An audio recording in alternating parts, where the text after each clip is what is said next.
ધારો કે તમારું આ પેપર છે, હવે પેપર તમારી પાસે આવશે એટલે અહીં હાસ્યું તો હશે હશે ને? જો ઓછી મૂલ્યે કેમ વધારે ખરીદી કરવી એ વાત તમને શીખવાડી. આ હાસ્યો તો હશે જ અહીંયા. હવે હાસ્યો હશે એટલે તમારે હાસ્યાથી થોડી આગળનો ભાગ, હાસ્યાથી થોડી આગળ, બરાબર ને? ક્યારે લા સપલી હોય તો વેરી ગુડ. આ તમારું પેપર છે, બરાબર? હવે તમે જુઓ કે હાસ્યો છે, હાસ્યાથી આટલો ભાગ વધારે નહીં, પછી કેટલાક તો આટલો અડધું વાળી દે, એ ન આવે.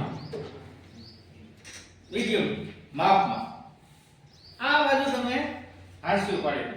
શું પાડી દો? આ રીતે વાળી. બધાય કરજો, બધાય કરજો.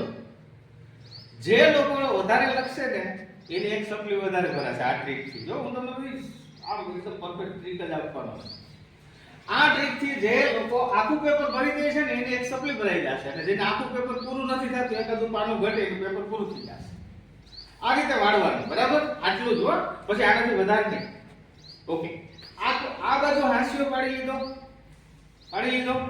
હવે પછી આપણે લખવાનું સ્ટાર્ટ કરી દઈએ. એમ નહીં, આ બાજુ પણ હાસ્યો પાડવાનો છે, જેથી કરીને આખી ગળી છે એ આપણા આખા પેપરમાં સ્પષ્ટ થઈ જાય. જો જેટલી આ બાજુ વાળી હતી ને એ જ રીતે આપણે વાળી લેવાની છે, બરાબર? આમ કરવાથી ફાયદો શું થાય ખબર છે? આખા પેપરમાં જો હાસ્યો તમારો ડ્રો થઈ ગયો, સેટ થઈ ગયો, બે બાજુના પાના ઉપર થઈ ગયો, બરાબર? ઓકે, આ તમે હાસ્યો પાડી દીધો. ઓકે, આપણો હાસ્યો પડી ગયો. હવે સ્ટાર્ટ કરવાનું છે. શું કરવાનું છે? જો અહીંયા સેક્શન એ ના જવાબ શું લખવાનું છે? સેક્શન આટલું ડ્રોઈંગ. પછી કેટલા લોકો આમાં હાવ ડિઝાઇન કરી નાખે, બહુ લાંબી કરવાની ડિઝાઇન જરૂર નથી. ખાલી આટલું ઉપર હું લખ્યું આપણે સેક્શન કયું પાનું છે? નવું પાનું. નવું પાનું એટલે કયું પાનું? જમણું પાનું. આપણે શું લખવાનું શરૂ કરવાનું છે? સેક્શન. ઉપર ટાઇટલ શું લખ્યું છે? એના જવાબ. જવાબ જ લખવાના છે. હવે પ્રશ્ન ક્યાં આવવો જોઈએ? ઓનલી શું આવવું જોઈએ? જવાબ આવવો. ઓકે, હવે ધારો કે જવાબ એ. જવાબ એ. ઓકે, હવે જવાબ 1 ની અંદર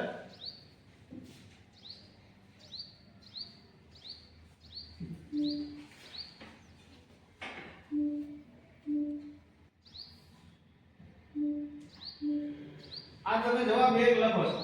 જો હું આ તમને પેજ લઈને સમજાવું છું, બરાબર? અહીંયાથી તમે લખવાનું શરૂ કરો. જવાબ 1. હવે જવાબ 1 છે તમે બે ત્રણ રીતે લખીએ તો દાખલા તરીકે એમ તરત તમારો જવાબ એ એટલે ટૂંકા જવાબી પ્રશ્નો હશે. ગમે વિષયની અંદર એ વિભાગ એટલે ટૂંક જવાબી. ટૂંક જવાબી એટલે એક લીટીમાં એક વાક્યમાં જવાબ આવે એવા. દાખલા તરીકે તમારો જવાબ છે કે મેરુ તો ડગે, મેરુ તો ડગે કાવ્યના કાવ્ય 3 ગંગા સતી છે. કોણ છે? ગંગા સતી. આ તમારો જવાબ, બરાબર? હવે તમે જવાબ 1 લખો.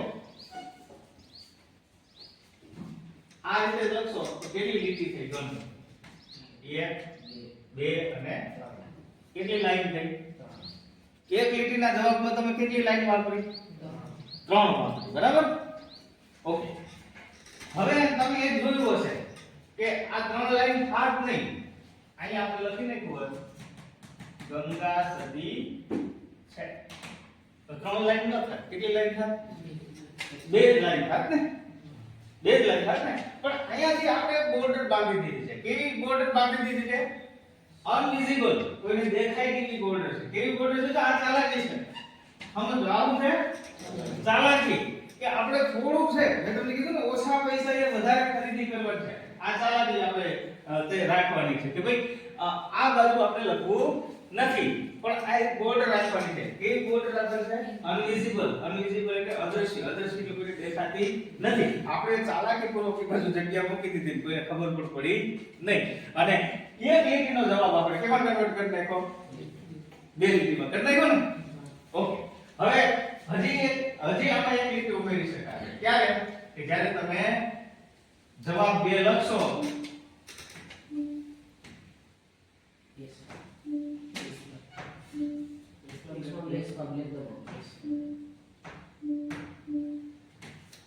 આ જવાબ 2.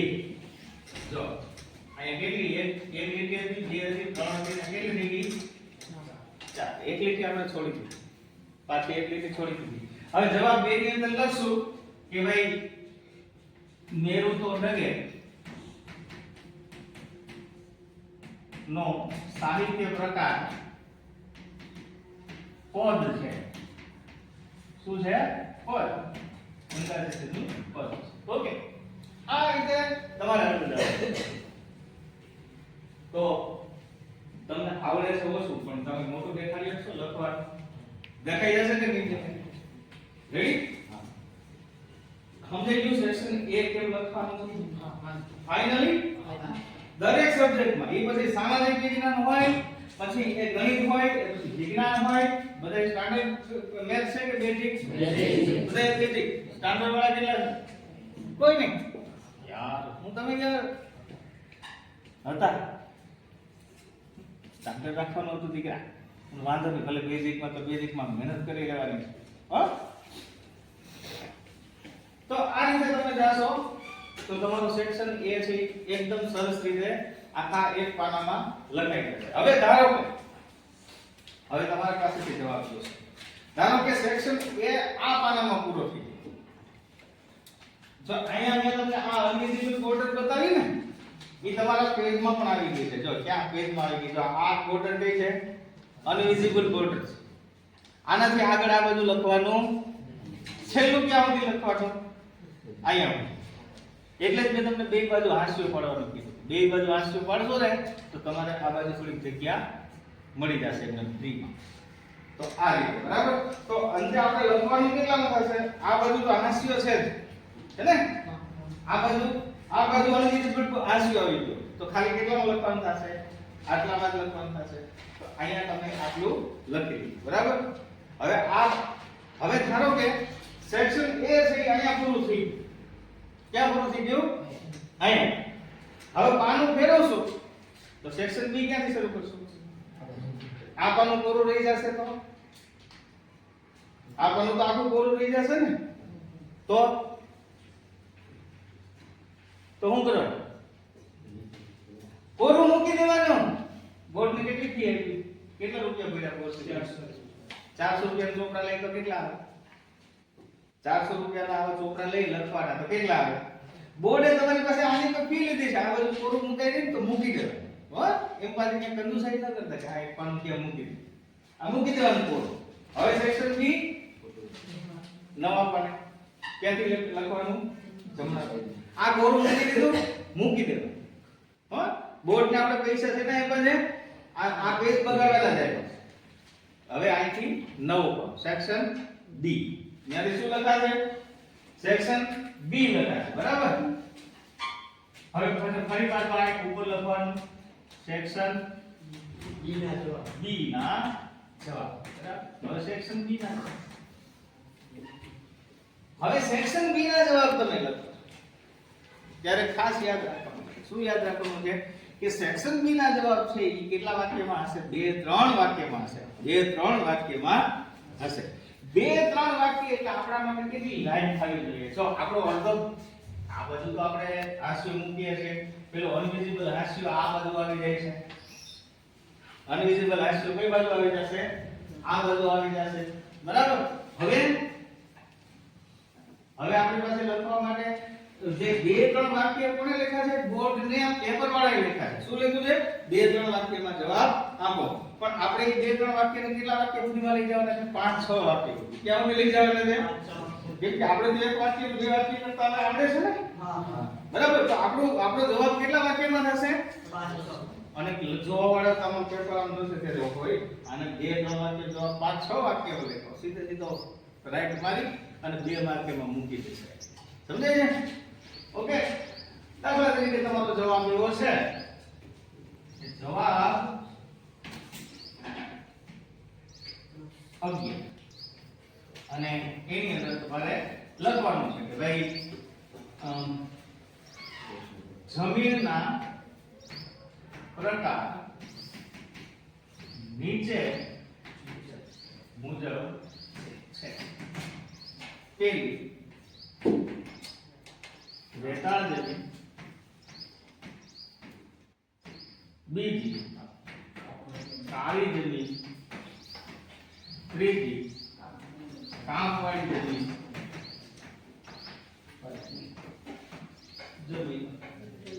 બરાબર? લાલ જમીન, રાતી જમીન જેને કહીએ, બરાબર? ચોથી રાતી જમીન. ઓકે, આટલા જો 3000 વાક્યનો જવાબ આપણે કેટલા વાક્યમાં કરી નાખ્યો? કેટલી લીટીમાં કરી નાખ્યો? કેટલી લીટીમાં? 6 લીટીમાં. કેમ કે અહીંયાથી તો એક આપણે આ બધા નથી, 1 2 3 4 5 6 અને હજી એક અહીંયા બગાડશું એટલે કેટલી લીટી થશે? 7 લીટી. વિચાર કરો, આટલેમાં આપણે કેટલી લીટીનું સ્પેસ ભરી દીધું? 7. સમજાઈ ગયું? જો આ ટેકનિક છે હો ભાઈ, તમને કેટલું આવડે? તમને એમ લાગે કે હું પેલા છે મોદી સ્કૂલમાં ભણ્યો, રાજકોટ મોદી સ્કૂલનું નામ સાંભળ્યું છે ને, બધી બોર્ડ લાગ્યો છે. હવે આ મોદી સ્કૂલમાં હું ભણાવતો ને એટલે મને ખાસ મિશન આપતા એ લોકો. ખાસ મિશન એટલે શું? તો તમે જેમ અહીંયા 37 વિદ્યાર્થી છો ને, એમ મોદી સ્કૂલમાં 10મામાં 1000 વિદ્યાર્થી હોય, 1500 વિદ્યાર્થી હોય 10મામાં ઓનલી. બરાબર? હવે ઈ 10માના 1500 વિદ્યાર્થીમાં એક ટેસ્ટ લઈએ 9મામાં. એ 9મામાંથી ટેસ્ટ લઈએ, ઈ ટેસ્ટમાં જે ઉપરના 50 વિદ્યાર્થી હોય કે 60 વિદ્યાર્થી હોય ને, ઈ 50 કે 60 વિદ્યાર્થીની એક બેન્ચ બનાવે, એને સ્ટાર બેન્ચ કહેવામાં આવે. શું કહેવામાં આવે? Star bench. હવે સ્ટાર બેન્ચ જે નોખી પાડે, ઈ સ્ટાર બેન્ચનું કામ એ હતું કે ત્યારે બોર્ડમાં નંબર આપતા. અત્યારે બોર્ડમાં નંબર નથી આપતા. પેલા વિદ્યાર્થીને બોર્ડમાં પહેલો નંબર છે, બોર્ડમાં બીજો નંબર છે, બોર્ડમાં ત્રીજો નંબર, 1 થી 10 નંબર આપતા બોર્ડવાળા. જીએસસીબી બોર્ડ છે ને, એ બોર્ડવાળા નંબર આપતા. બરાબર? તો મોદી સ્કૂલ એવું નથી કરતી કે ભાઈ આવા વિદ્યાર્થીઓને આપણે બોર્ડમાં નંબર અને એને ટ્રેન કરવા માટે અમને કીધું કે ભાઈ તમે આને ટ્રેન કરો. એને જે ટેકનિક શીખવાડતા ને, ઈ ટેકનિક હું તમને શીખવાડું. સમજાય છે? ઈ ટેકનિક તમને શીખવાડું કે તમારું પ્રેઝન્ટેશન. હવે આપણે ખાલી બોલતા આવડે કે નહીં, તમે જ્યારે જોયું હશે તમને ત્યારે તમને એમ થતું હશે કે ભાઈ આ સાહેબ હું ભણાવું, હું સાહેબ તો છે જ નહીં તમારા માટે, તો હું ભાઈ છે. બરાબર? કે તમને એમ જોયો હશે ત્યારે એમ થતું હશે કે ભાઈ આ હું ભણાવશે. બરાબર? પણ જ્યારે આપણું વ્યક્તિત્વ બહાર આવે ત્યારે કેવું હોય? એ આવું હોય. બરાબર? એટલે આપણે આપણું પેપર છે ને, તમારું પેપર એ તમારો અરીસો છે. કોઈ બોર્ડનો વ્યક્તિ આવીને તમને પૂછશે નહીં, આલે ભાઈ બોલ તો જમીનના કેટલા પ્રકાર છે, તમારે લખીને બતાવવાનું. તમારો અરીસો શું છે? તમારું પેપર છે, શું છે? તમારો અરીસો છે. બરાબર? તો તમારું પેપર છે એ તમારો અરીસો છે, તો ઈ અરીસાને એટલો ક્લીન રાખવાનો છે, એટલો નીટ રાખવાનો છે. અને એટલા સરસ રીતે તમારે જો મારા અક્ષર એવા નથી મોતીના દાણા જેવા થતા હોય, એવા જરાય નથી. બરાબર? પણ વાંચી એકાય એવા તો થાય છે. બસ તમારા અક્ષર પણ ઈ મોતીના દાણા જેવા તો થતા હોય તો કઈ વાંધો નહીં, વાંચી એકાય એવા હોવા જોઈએ. બરાબર? ને પેપર લખવાની જે તમારી સ્ટાઇલ છે ને, તમારું વે ઓફ પ્રેઝન્ટેશન જેને કહેવામાં આવે, એ પેપર લખવાની સ્ટાઇલ તમને કોઈ પણ સબ્જેક્ટની અંદર 10 ગુણ આરામથી વધારી દે. બોર્ડના પેપર જોવા હું જાઉં, આમ થપ્પો આવે સવારમાં, અમારે એક શિક્ષકે 30 પેપર જોવાના હોય, એટલે હવે 25 થઈ ગયા. બાકી એક શિક્ષકે આખા દિવસમાં કેટલા પેપર જોવાના હોય? 30. હવે 25 કરી નાખ્યા. એટલે અમે 5 જણા હોય તો 125 પેપર સવારમાં અમને આપે. કેટલા પેપર આપે? 125. હવે 125 પેપરમાંથી જ્યારે 90 ગુણનું પેપર મારા હાથમાં આવે ને, પેલો હું જોતો હોય એટલે પહેલું જ પાનું જોયા પછી ખબર પડી જાય કે આ વિદ્યાર્થીને કેટલા ગુણ આવશે? 90 ગુણ આવશે. પહેલું જ પાનું જોયા પછી ખબર પડી જાય કે આ વિદ્યાર્થીને કેટલા ગુણ આવશે? 60 ગુણ આવશે. પહેલું પાનું જોયા પછી ખબર પડી જાય કે આ નાપાસ થાય.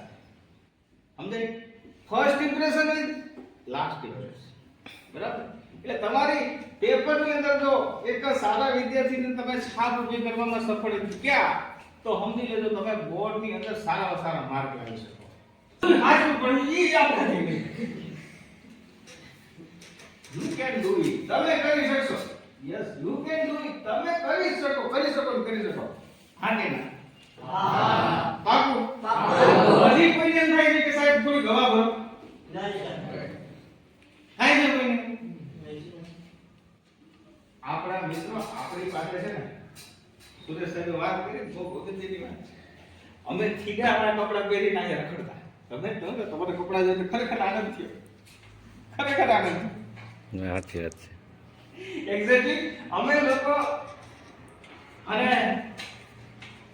ઓ ભાવની વચ્ચે અમે અહીંથી ભણીને ગયા છે. બરાબર? અને કોઈ ત્યાં ફરિયાદ તો કરી જ નથી કે અમારી પાસે આ નથી. કોઈ દિવસ તો ફરિયાદ કરી નથી. એટલે તમને એટલે પૂછું છું ખોખારો ખાઈને કે એકવાર આમ મન મક્કમ કરીને આગળ આલો ને તમને ખીલી લાગવાની જરૂર હોય. બીજું કઈ અમે બધે લોકો જે આગળ આવી ગયા ને તમે એમ થાય કે અમારાથી આ નહીં થાય તો ઈ મુશ્કેલી ને પાછી ઈ દુઃખ ક્યાં કેવું કોઈને. અમે જે કરી શક્યા એનાથી 3 ગણું તમે કરી શકો. અત્યારે તમારી પાસે ગાઈડન્સ છે, આ આખી ઓનલાઈન દુનિયા છે, તમે જો YouTube છે, એની અંદર કેટલું બધું છે યાર, ન પૂછો એટલું છે. બરાબર? એ બધાયમાંથી હું તમને જમીનની વાત કરું છું કે હા હકીકતની વાત આ છે. અંતે તો આપણે કરવાનું શું છે? પેપર ભરવાનું છે. તો સેક્શન A અને સેક્શન B એમાં કોઈને કાઈ પ્રશ્ન? કોઈને કઈ પ્રશ્ન? પાકું? નથી ને? આમ જ લખશો? ફાઇનલ? ફાઇનલ. Very good. આમ જ લખશો. બરાબર? ઓકે. એના પછી શું કહે? સેક્શન C માં હવે અહીંયાથી તમે કહેશો કે ભાઈ જવાબ 14. સેક્શન C એટલે તમને એમ થાય કે એમાં જવાબ હવે કેવો આવશે? થોડા લાંબા જવાબ. બરાબર? 8-10 લીટીના નહીં, એના 8-10 લીટીથી નાના હશે. બરાબર? હા. હવે તમને એવો પ્રશ્ન થતો હોય સાહેબ એમાં કેટલી લીટી લખી? હવે તમને એવો પ્રશ્ન નથી એમાં કેટલી લીટી લખી. એમાં તમને ખબર પડી ગઈ કેટલી લીટી લખી? જેટલી બની એટલી વધારે ખેંચી લખવાનું છે. બરાબર? ઓછા રૂપિયા શું કરવાનું છે? વધારે વેપાર કરવાનો છે. ઓછા રૂપિયા શું કરવાનું છે? વધારે. ઓછી મૂડીએ વધારે પૈસા આપણે વસ્તુઓ ખરીદવા નીકળ્યા છે. બરાબર? પૈસા ઓછા છે વસ્તુઓ. હવે આની અંદર તમારે જે થોડુંક જવાબ ખેંચીને લખવાનું છે. બરાબર?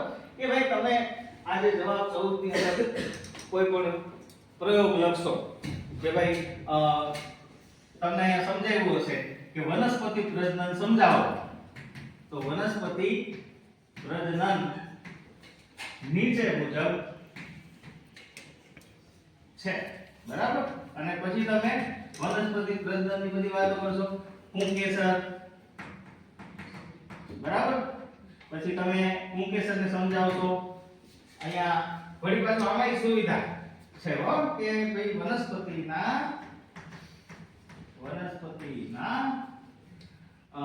પુરુષજન્ય અથવા તો માદા નરજન્ય કોષ કે જે આમ કરીને તમે આને પુંકેસરને સમજાવશો. આમે તમને સુવિધા છે કેમ લીટી વધારવી તમને કહી દઉં છું. તો અહીંયા મેં ચાલાકી કરી નાખી. શું ચાલાકી કરી નાખી? અહીંયાથી આગળ લખતું જ નથી. તો અહીંયા હું જવાબ કેટલા લીટીમાં લખું છું? ખાલી 2 વર્ડ આવે છે. થઈ જશે? સમજાણું કે નથી સમજાણું? કેટલા નથી સમજાણું? જો અહીંયા મેં પાછી એક ચાલાકી કરી નાખી. શું કરી નાખી? હવે અહીંયા જેટલી લીટી હું લખીશ ઈ કઈ લાઈનમાં લખીશ? અહીંથી જ લખીશ ને? આમ જ લખીશ ને? હે ને? અહીંયા એક અનવિઝિબલ જગ્યા પાછી મળી ગઈ. મેં 4 લાઈનમાં 2 લાઈનની વસ્તુ જે કેટલી લાઈનમાં કરી નાખી? 4 લાઈન. 2 લાઈન ની કેટલી? 4 કરી નાખી. હવે ફરી પાછા તમે અહીંયા લખશો સ્ત્રી કેસર. બરાબર? હવે સ્ત્રી કેસર લખશો. વળી પાછા અહીંયા 2 લાઈન ની કેટલી લાઈન કરશો? 4 લાઈન. એટલે 4 લાઈન આ 4 લાઈન આ કેટલી થઈ? 8 લાઈન. પછી અહીંયા ઉપરની 2 અને પછી છેલ્લે તમે 2 લાઈનમાં પાછા લખશો. શું લખશો? કે આમ વનસ્પતિ પ્રજનનને ઉપર મુજબ સમજાવી શકાય. આમ વનસ્પતિ પ્રજનનને ઉપર મુજબ સમજાવી શકાય. બે લીટી પાછી ક્યાં લખશે? કેટલી લીટી થઈ ગઈ? 8 લીટી. 8 લીટી આની ઉપરની 2 અને નીચેની પાછી 2. કેટલી લીટી થઈ ગઈ? 10 અને 2 12. કેટલી લાઈનમાં જવાબ થઈ ગયો? 12 લાઈનમાં. ઓ 12 લાઈન એટલે આપણે કે આની અંદર કેટલી લાઈન છે? 1 2 3 4 5 6 7 8 9 10 11 12 13 14 15 16 17 18 19 20 24 લાઈન હોય બોર્ડના પેપરમાં. કેટલી લાઈન હોય? 24. એટલે તમે કેટલી લાઈનમાં જવાબ લખો? 12 લાઈનમાં. એટલે અડધું પાનું રેડી ને? હા સર. સમજાઈ ગયા? અડધું પાનું ભરાઈ ગયું. ઓકે. તો આ જે વાત છે એ શેની થઈ? Section C. શેની થઈ? Section C. રેડી? હા. સમજાઈ જશે? હા સર. ઓકે. હવે લાસ્ટ સેક્શન કે જે તમારા માટે સૌથી મોટામાં મોટું સેક્શન હશે. કયું section? Section D. Very good. Section D તમારા માટે કેવું હશે? સૌથી મોટામાં મોટું સેક્શન હશે અને એનું નામ છે સેક્શન ડી. હવે સેક્શન ડી ના જવાબ હવે આમાં તમને એમ થાય કે સાહેબ હવે આમાં અમે લખીએ રેખા મૂકી દઈએ કેમ કે આ હવે તમે ગમે એટલા પમ્પિંગ કરશો પણ હવે આમાં મેળ નહીં આવે એવું નથી. મોટા જવાબોથી ક્યારેય પણ ગભરાવાય નહીં, ક્યારેય પણ જીવાય નહીં. દાખલા તરીકે હું તમને અહીંયાથી એક ઉદાહરણ આપું અને મોટો જવાબ લખવાની તમને આગળ પ્રેક્ટિસ પણ કરાવી દઉં. એક અર્થ વિસ્તાર છે કે ભાઈ અહીંયા દીપકના બે દીકરા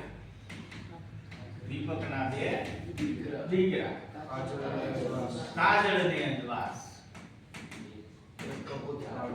બરાબર. એક કબૂત કાળું કરે અને બીજો દીએ અથવા તો અજવાસ. આ એક પ્રશ્ન છે. શું પ્રશ્ન છે ખબર છે? અર્થ વિસ્તાર સમજાવો.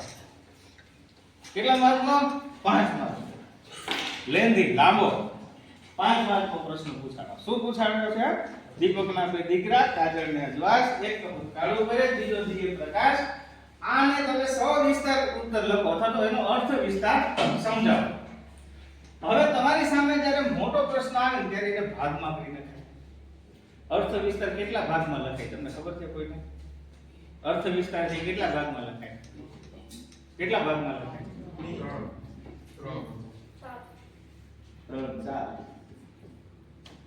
3 ભાગમાં લખાય.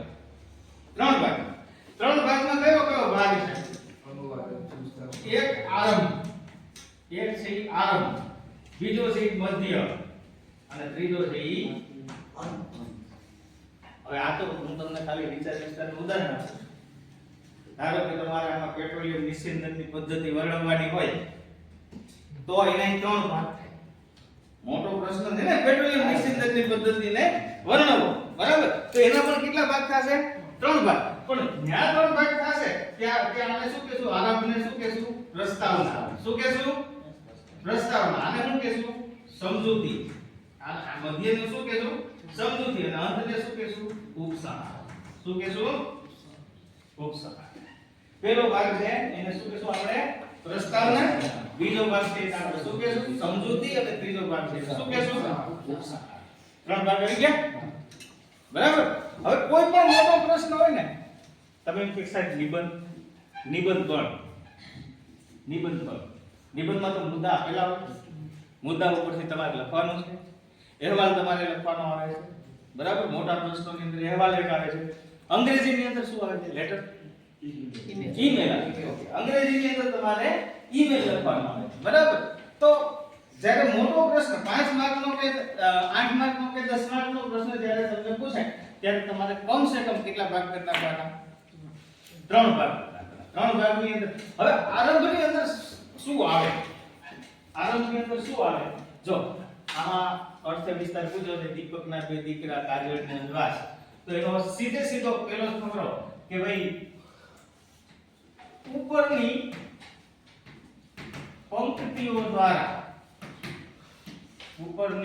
પંક્તિઓ દ્વારા કવિ સમજાવે છે કે સમજાવે છે કે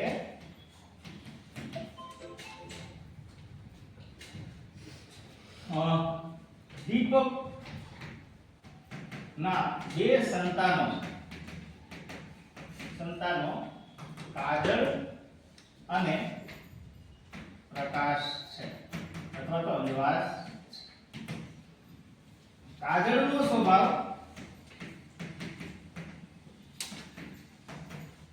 કાળાશ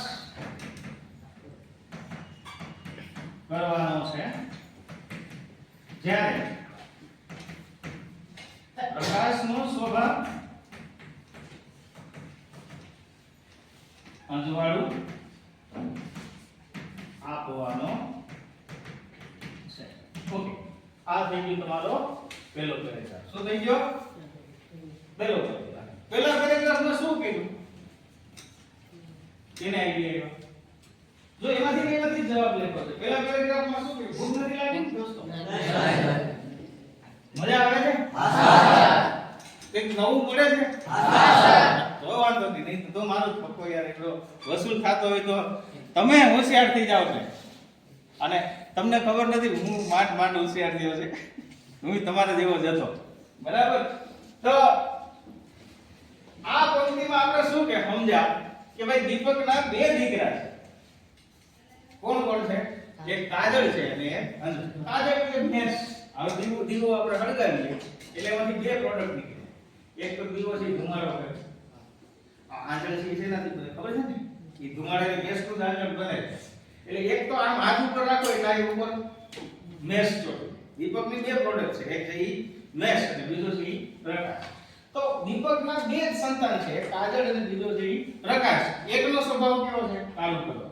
કોક મેશ કોકને મોઢે લગાડી દે તો શું થાય? મોઢું કાળું થઈ જાય. અને બીજાનો સ્વભાવ શું છે? પ્રકાશ આપવાનો. અંધારું હોય કાં તો દીવો સળગાવો એટલે પ્રકાશ મળે. બરાબર? ખાલી અહીંયા લખ્યું છે કે એને તમારી ભાષામાં લખી નાખ્યું છે. શું કર્યું છે? તમે શું સમજ્યા છે એ ભાષામાં લખી નાખ્યું. બરાબર? હવે તમારે અહીંયા ગમે ગપ્પા મારવાની છૂટ ક્યાંથી? અહીંયાથી. એક પેરેગ્રાફની અંદર તમારે તમારા ઉદાહરણ આપવાની છૂટ. કેમ? કે તમારા બોર્ડના પેપરની અંદર તમને ખબર છે લખેલું હોય છે મૌલિકતાને ગુણ પ્રાધાન્ય અપાશે. મૌલિકતા એટલે શું? કે તમે જેટલું મોઢે લખશો ને, તમે જેટલું મોઢે લખશો એને અમે વધારે